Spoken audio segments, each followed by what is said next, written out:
क्योंकि तुम्हारे गोकुल में जो उत्पात होने वाले हैं। और जैसे ही नंद बाबा गोकुल पहुंचे सोचने लग गए वसुदेव जी तो बड़े ज्योतिषी हैं, उन्होंने तो पहले ही बता दिया था कि तुम्हारे गोकुल में जो उत्पात होने वाला है। आज सारे गोकुल वासियों ने पूतना का शरीर जो है खींच करके यमुना के किनारे लाए। बहुत विशाल शरीर था, उसके टुकड़े टुकड़े किए और उसके बाद जो है यमुना के किनारे आज पूतना का दाह संस्कार कर दिया। पूतना के शरीर से दुर्गंध नहीं आई, सुगंधी आई। क्यों नहीं आएगी? जिसका शरीर जो है परम पिता परमात्मा ने स्पर्श किया हो उसके शरीर से कभी दुर्गंध नहीं आ सकती। और उसके बाद जो है लाला को जो है गोमूत्रेण स्नापित्वा पुनर्गोरज सार्वकम, आज गौशाला में ले गए और गौशाला में ले करके गौशाला में ले जा करके आज गोमूत्र से जो है स्नान कराया। उसके बाद जो है गौ माता की चरण रज जो है लाला के माथे पर लगाई, हथौड़ा कराया। जैसे आप अपने बच्चों को ब्राह्मण देवता के पास ले जाते हैं, कहते हैं बाबा जी हमारे बच्चे को नजर लगी तो हथौड़ा कर दो। यहाँ यशोदा मैया ने गाय के पूंछ से जो है आज लाला का हथौड़ा किया। इंद्रियाणि ऋषिकेशा प्राणान्नारायणावतु श्वेत दीप पतिश्चित्तम मनो योगेश्वरोवतु। भगवान के ही नाम और भगवान का ही जो है हथौड़ा हो रहा है। इस प्रकार से जो है यहाँ पूतना का वध कर दिया भगवान ने। सबसे पहले किसका वध किया? पूतना का वध किया। पूतना का मतलब होता है पूतानयति इति पूतना, जिसका मन जो है पवित्र ना हो, जिसका मन पवित्र ना हो उसको पूतना बताया। जो निरपराध बालकों को मारे वो पूतना है। यहां सुखदेव स्वामी से परीक्षित ने पूछा कि प्रभु आपने बताया कि देवकी और वसुदेव ने, नंद बाबा यशोदा ने भगवान को पाने के लिए, बेटा बनाने के लिए बहुत कठोर तपस्या की, लेकिन ये पूतना की गोद में भगवान कैसे आ गए? तो सुखदेव स्वामी कहने लगे कि कल के प्रसंग में आपने सुना जब भगवान वामन बलि के द्वार पर गए और जैसे ही बलि की बेटी थी रत्नमाला ने जब वामन भगवान को देखा तो मन में विचार आया कि कितना प्यारा बच्चा है, कितना सुंदर बालक है, मन करता है कि इसको दूध पिलाऊं। रत्नमाला और जैसे ही भगवान वामन ने बलि का सारा कुछ ले लिया तो उसी रत्नमाला के विचार बदल गए। पहले कह रही थी कि दूध पिलाऊं, अब कह रही है कि मैं तो इसको दूध पिलाने की सोच रही थी, लेकिन इसको दूध नहीं जहर पिलाऊंगा। ऐसे बालक को जहर पिलाना चाहिए जिसने मेरे पिताजी का सारा कुछ ले लिया। और भगवान जो है अपने भक्त की बेटी के भाव को समझ गए और कहा कि मेरे भक्त की बेटी, मैं तेरा दूध भी पीऊंगा और तेरा जहर भी पीऊंगा। वही रत्नमाला आज जो है यहाँ पूतना बन करके आई थी और आज भगवान ने उसे विदाई दे दी। बोले भक्त वत्सल भगवान की जय। भगवान जो है 27 दिन के हुए। जिस नक्षत्र में भगवान जन्म लेकर के आए थे, कौन से नक्षत्र में? रोहिणी नक्षत्र में। तो जब वो 27वां दिन वो रोहिणी नक्षत्र आया तो आज यशोदा मैया और नंद बाबा ने सारे गांव वालों को कहा कि आज सबका भोजन हमारे घर में, अपने घर में चूल्हा मत जगाना। यहाँ जो है लंगर की तैयारी चल रही है और यशोदा मैया ने अपने लाला को जो है एक छकड़े में बांध करके छकड़े में छुपा दिया, क्योंकि उनको पता था कि कल जो है गोपियां आएंगी, ब्रज नारी आएंगी और वो जो है लाला को टिकने नहीं देंगी, क्योंकि सभी प्यार करते थे। छकड़े में रख दिया। अब यहाँ गोपियां जब आई, कहा मैया लाला कहाँ है? तो यशोदा मैया कहने लगी मुझे क्या पता, लाला एक जगह थोड़ी ना टिकता है, पता नहीं कौन सी गोपी जो है उसको अपने साथ उसके साथ खेल रही होगी। मेरे भाई बहन, इतने देर में जो है जब कंस को पता चला कि पूतना जो है मारी गई, तो उसके बाद उसने जो है सक्टासुर को भेजा। सक्टासुर को भेजा और सक्टासुर जो है जब वहां आया तो सगट के रूप में आया और भगवान ने देख लिया, भगवान को मारना चाहता था, तो भगवान ने एक ही लात मारी उसके और उसके प्राण पखेरु उड़ गए और सारे जितने भांडे बर्तन थे वो जो है बिखर गए धरती पर। और जैसे यशोदा मैया ने ये दृश्य देखा, दौड़ी दौड़ी आई। तो जो छोटे छोटे बालक थे वो कह रहे, मैया तुम्हारे लाला ने लात मारी है।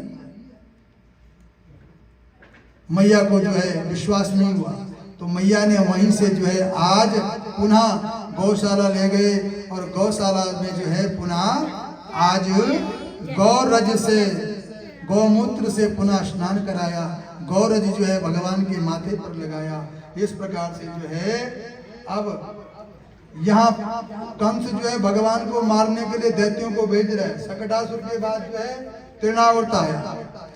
तृणावर्त कैसे है? तूफान की तरह भगवान खेल रहे थे और वह वायु तूफान बन करके आया। उसने लाला को पकड़ा और ऊपर की तरफ ले जाने लगा।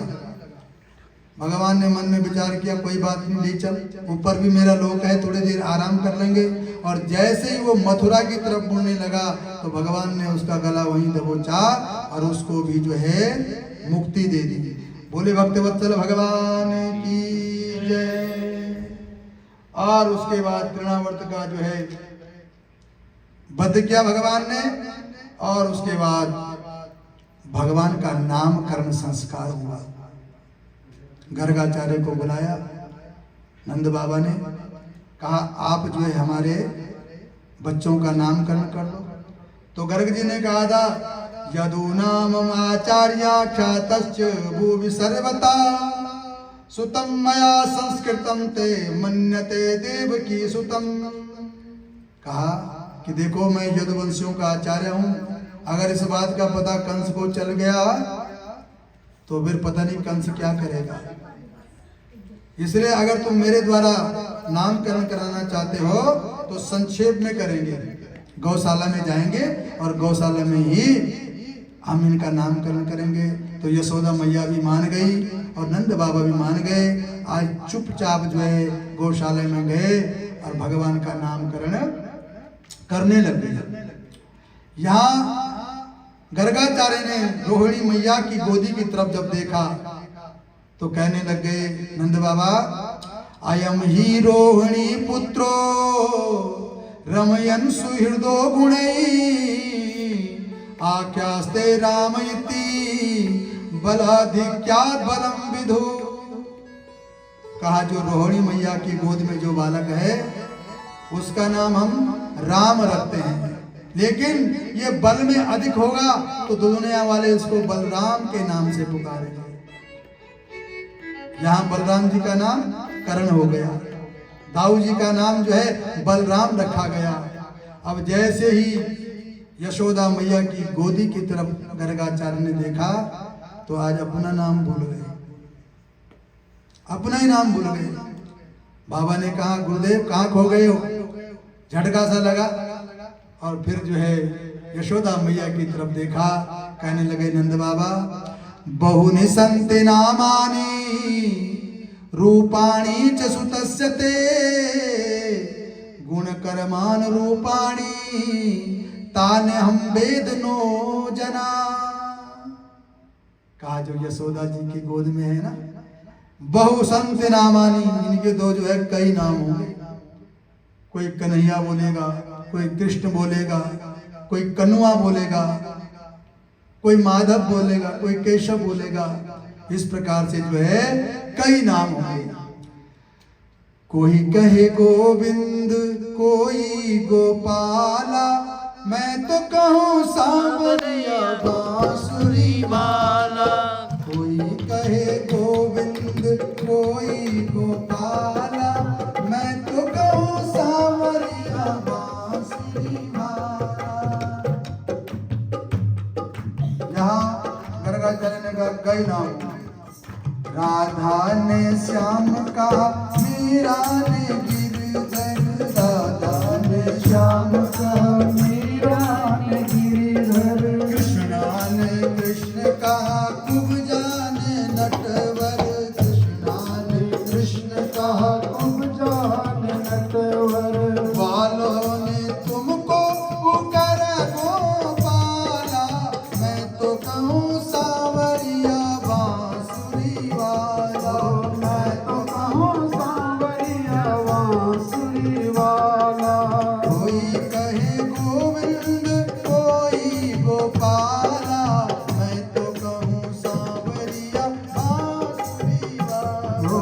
मैं तो कहूँ सावरिया बांसुरी वाला।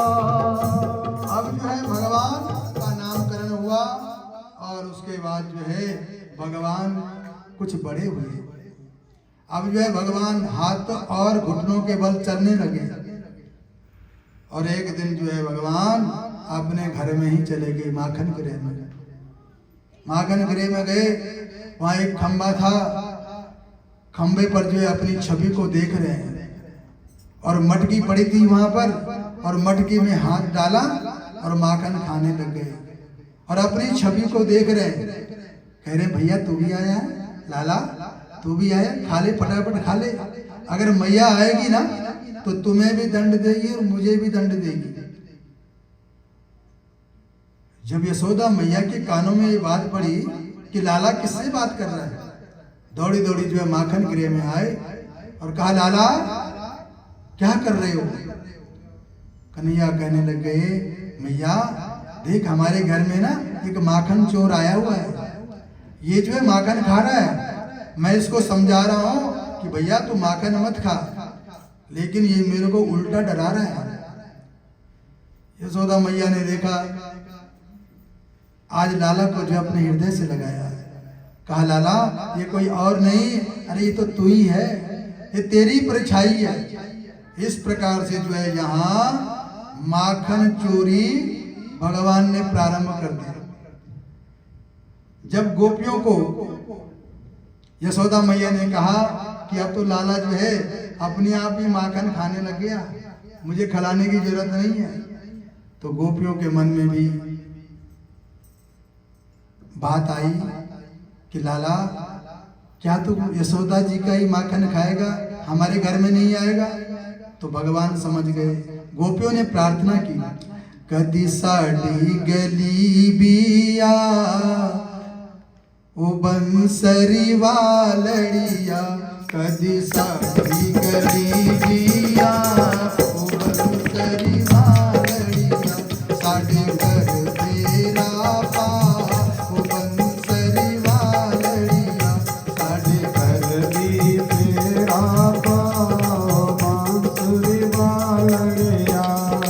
रोज में तेरे मंदिर आवा, रोज में तेरे मंदिर आवा, रोज में तेरे मंदिर आवा, रोज में तेरे मंदिर आवा, रोज में तेनू याद करावा, रोज में तेनू याद करावा। रो देना है रोज बुला ओ बंसरी वालड़िया, बुला ओ बांसुरी वालड़िया, कदी साढ़े कर भी तू आ ओ बंसरी वालड़िया, कदी साढ़े कर तू आ ओ बांसुरी वालड़िया।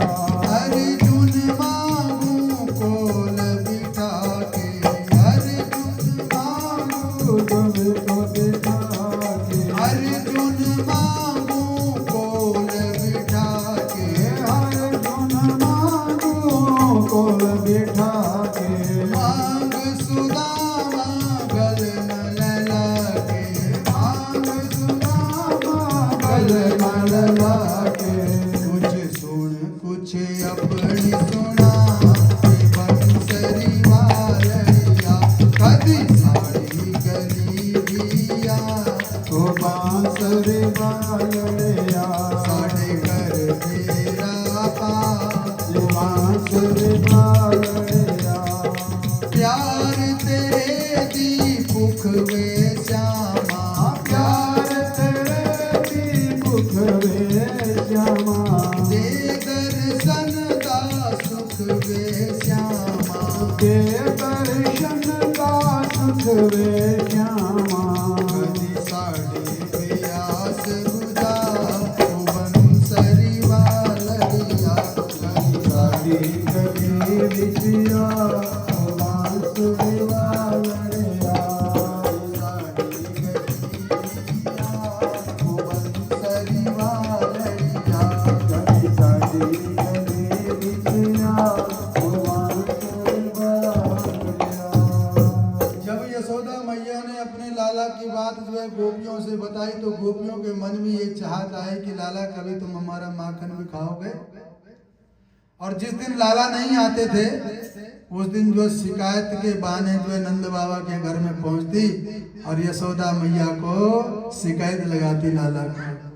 क्या शिकायत लगाती कि बत्सार मुंचन क्वचित समय क्रोध संजात हासा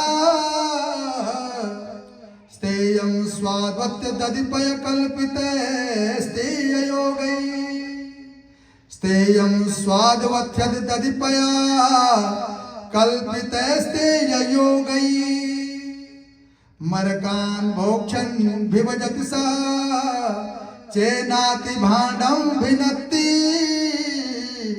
द्रव्यालावे सगृह कुपितो याति प्रोस्यतो कान।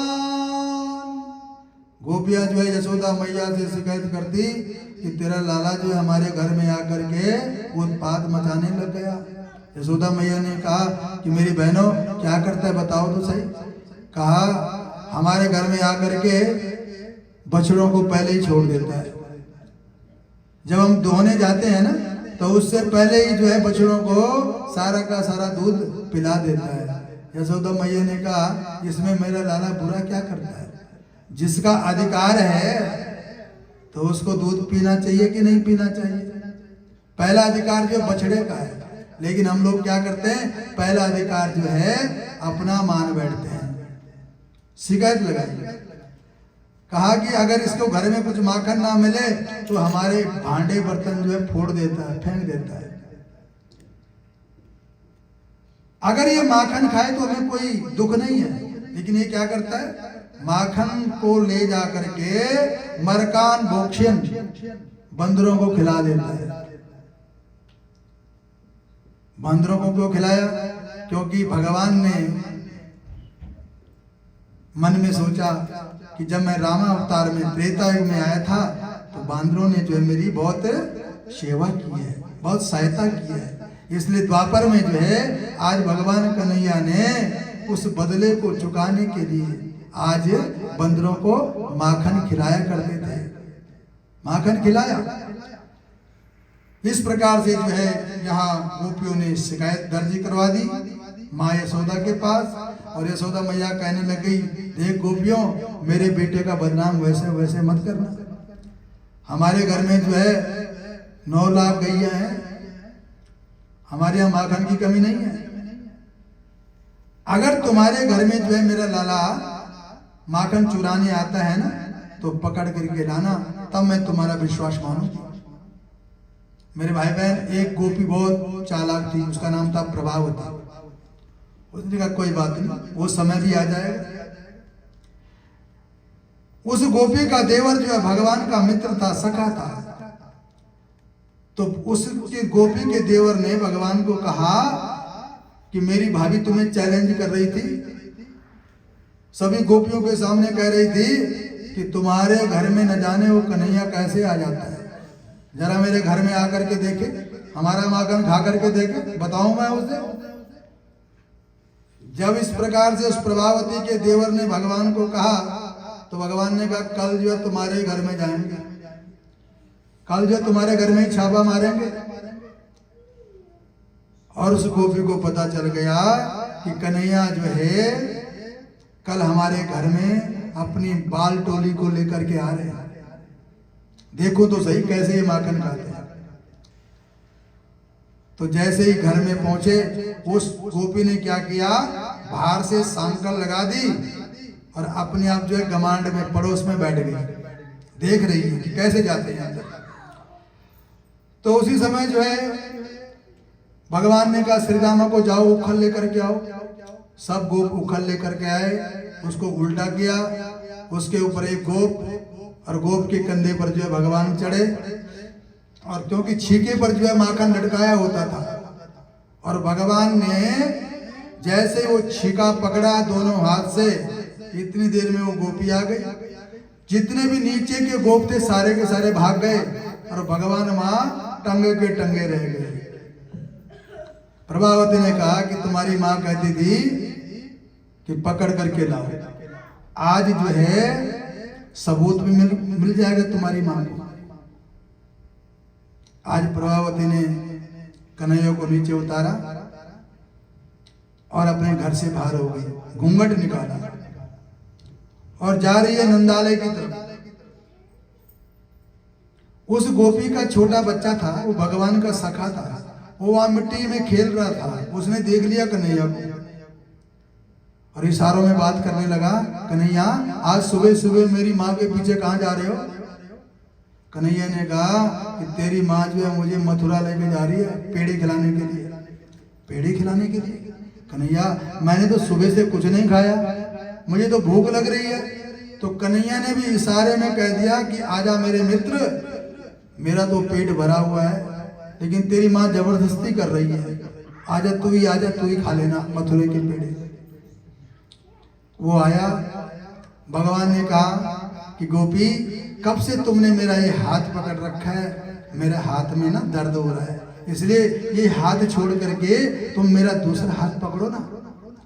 उस गोपी ने कहा लाओ। भगवान ने अपना हाथ छुड़ा करके उसी गोपी के बालक का हाथ पकड़ा दिया और अपने आप जो पहले ही चंपत हो गए, भाग गए और अपने बिस्तर पर लेट गए अंदर।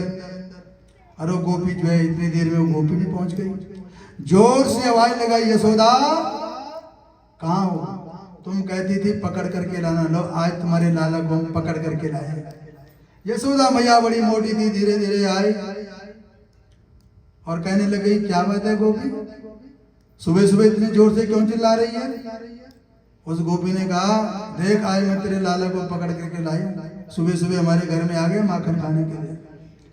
यशोदा मैया मुस्कुराई, कहा गोपी जरा देख तो सही ये तेरा लाला है कि मेरा लाला?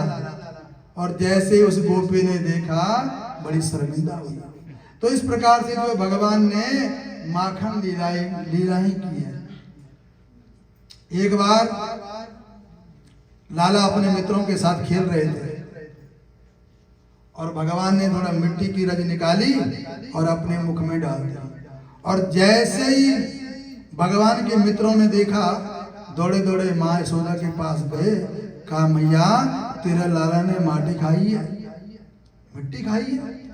दौड़ी दौड़ी यशोदा मैया आई और लाला का कान पकड़ा, कहने लग गई लाला तेरे लिए खाने पीने की कोई कमी है जो तू मिट्टी खा रहा है?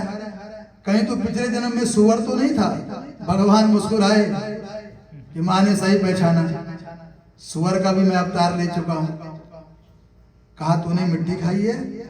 भगवान ने कहा नहीं, ना हम भक्षितवानंब सर्वे मिथ्या विशंसिनः। मां मैंने कोई मिट्टी माटी नहीं खाई है, ये सब झूठ बोल रहे हैं। अगर तुझे मेरी वाणी पर विश्वास नहीं है तो यदि सत्याग्रहिस्तर्हि समक्षम पश्य मे मुखम, मेरे मुख का निरीक्षण कर लो, मेरे मुख में देख लो कि मैंने मिट्टी खाई है कि नहीं खाई है। यशोदा मैया ने कहा दिखा। और जैसे ही भगवान ने अपना मुख खोला तो आज भगवान ने जो है त्रिलोकी के दर्शन करा दिए यशोदा मैया के। यशोदा मैया ने अपने आप को भी जो भगवान के अंदर देखा और दौड़ी दौड़ी नंद बाबा के पास गई, कहा लाला के मुख में तो मैंने अपने आप को भी देखा, सारे ग्वालों को देखा, तुम्हें भी देखा। नंद बाबा मुस्कुराने लग गए, कहा जब 80 साल की उम्र हो जाती है ना, तो आंखों से ऐसे ही नीला पीला दिखना शुरू हो जाता है। नंद बाबा को जो है विश्वास नहीं हुआ। इस प्रकार से भगवान ने जो है, मिट्टी तो भगवान ने खाई थी, क्योंकि हम सब जो है भगवान के अंदर है। नारायणाम गजहा, हम सब लोग जो है भगवान के ही अंगों में कल्पित हैं। इसलिए हमने ही भगवान से निवेदन किया था कि हे मेरे प्रभु, जिस ब्रज रज में आप खेल रहे हो, उस ब्रज रज को जो है उसकी एक चुटकी हमें भी खिला दो। हमने ही भगवान से निवेदन किया था, इसलिए भगवान ने ब्रज रज खाई थी। और इस प्रकार से जो है भगवान ने ये लीला भी की। एक बार ब्रह्म मुहूर्त का समय था। ब्रह्म मुहूर्त के समय में यशोदा मैया उठी और जो यशोदा मैया की दासियां थी, सबको जो है अपने अपने कार्य में निवृत्त कर दिया कि मेरी बहन, तुमने जो है गौ माता के लिए चारा बनाना है। मेरी बहन, तुमने गोबर उठाना है। जो भी गौशाला का कार्य होता है, उस कार्य में जो है नियुक्ति दे दी जितने भी दासियां। एकदा गृह दासीसु यशोदानंद गेहनी कर्मांतर नियुक्तासु निर्ममंथ स्वयं दधी। यशोदा मैया ने सारी दासियों को बुलाया, जितने भी सेवकन थी, सभी सेवकाओं को जो है कहा कि मेरी बहन, तुमने ये काम करना, तुमने ये काम करना। सबको जो है अपना अपना काम बांट दिया। और स्वयं क्या कर रही है, ये नहीं कि बेली बैठी हो, स्वयं जो है क्या कर रही है, निर्ममंथ स्वयं दधी। लाला के लिए जो है दधी मंथन करने लग गई।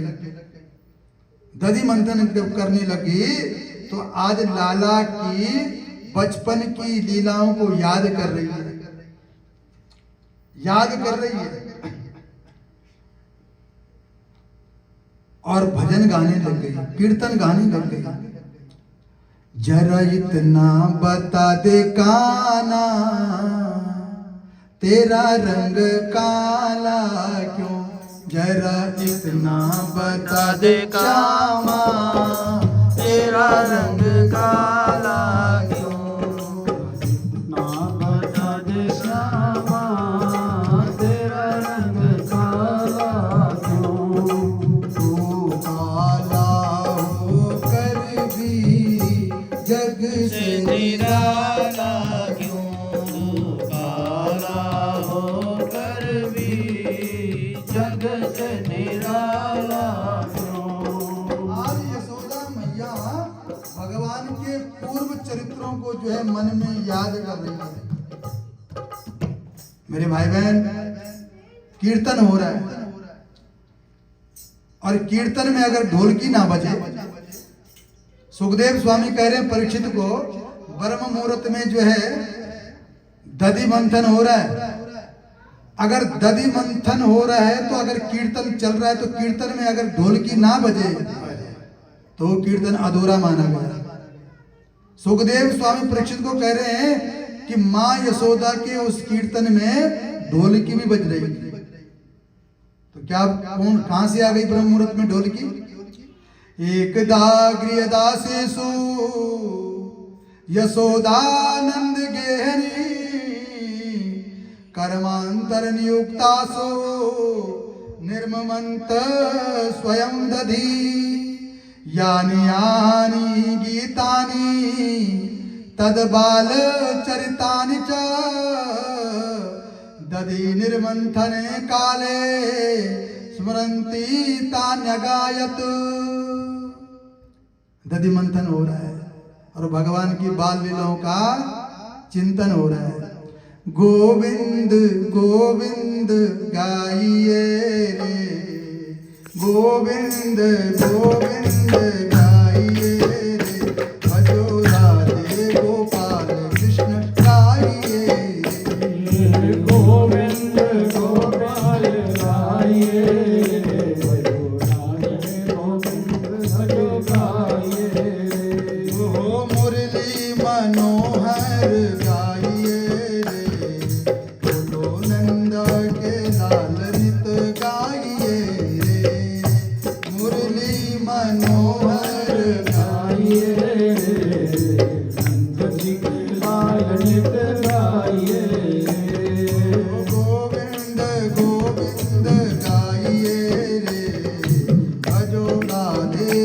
गोपाल कृष्ण गाइए रे।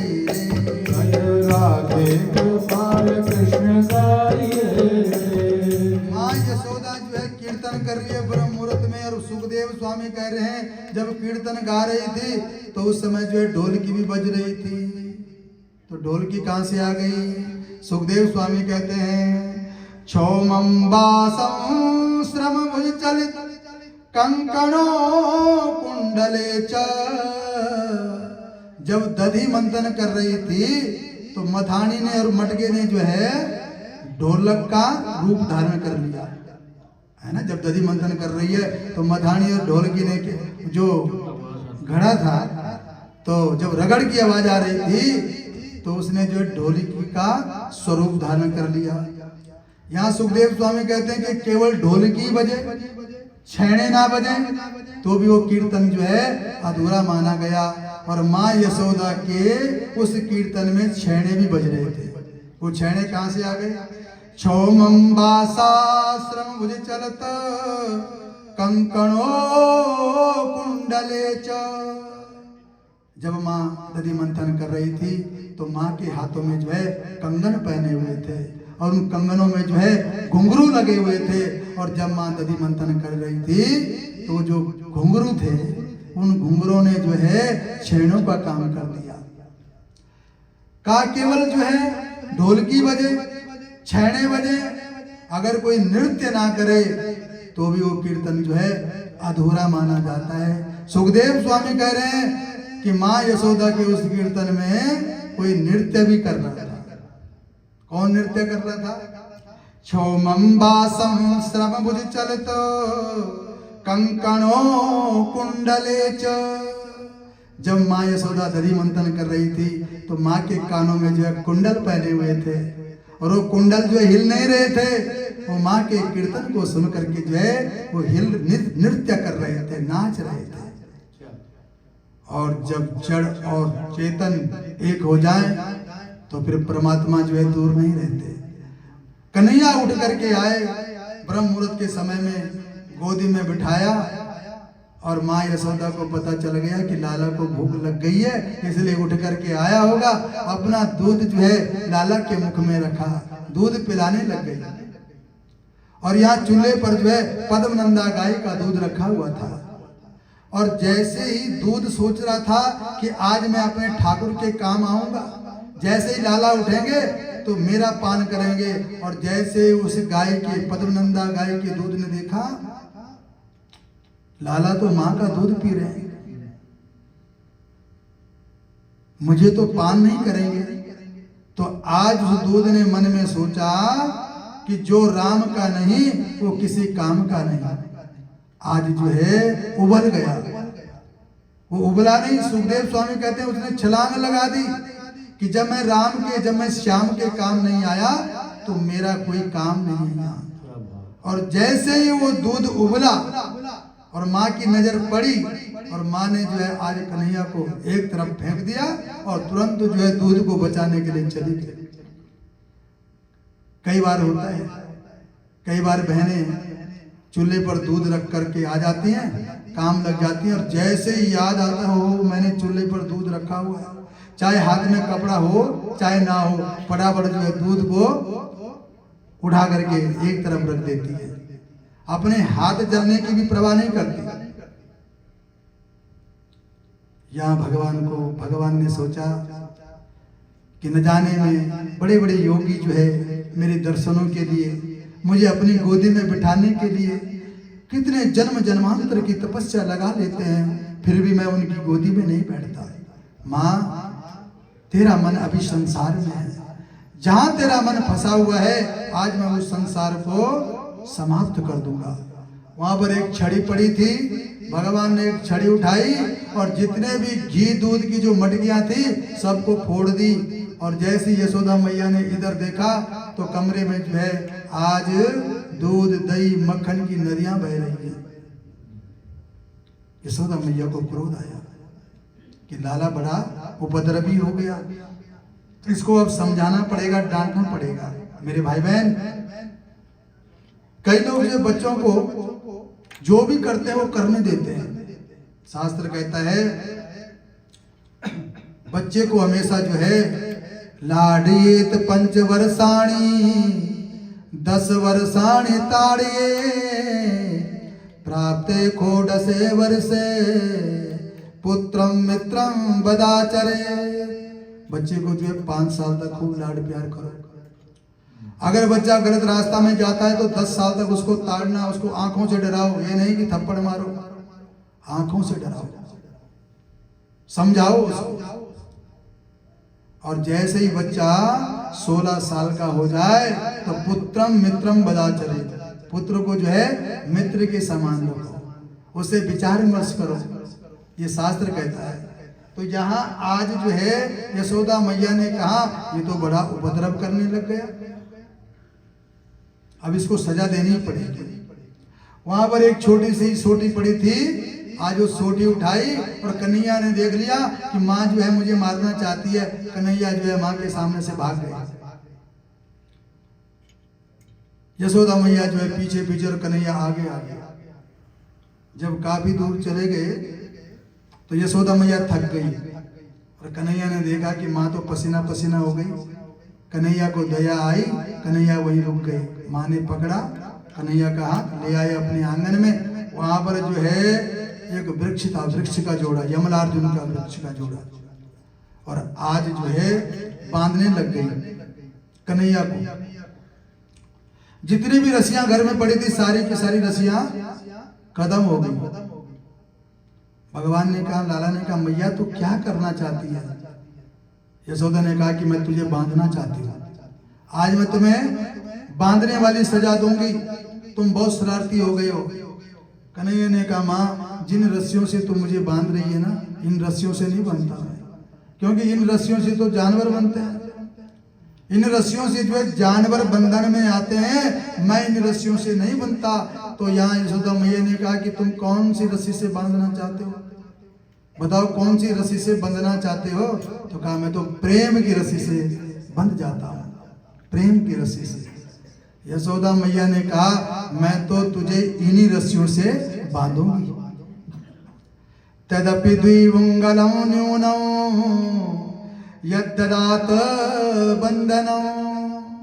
जितनी भी रस्सियां लाई वो 2 उंगल कम पड़ जाती थी, पसीना पसीना हो गई, थक गई माँ यशोदा। फिर भगवान को दया आई और भक्ति के आगे जो है भगवान की शक्ति फीकी पड़ जाती है। भक्ति के आगे जो है भगवान झुक जाते हैं। मेरी माँ जो है थक गई है और आज भगवान बंधन में आ गया, बंधन में आ गए। माँ जो है अपने कार्य में लग गई। अब यहाँ कन्हैया सोच में पड़ गए कि आज मैं किसके साथ खेलूंगा।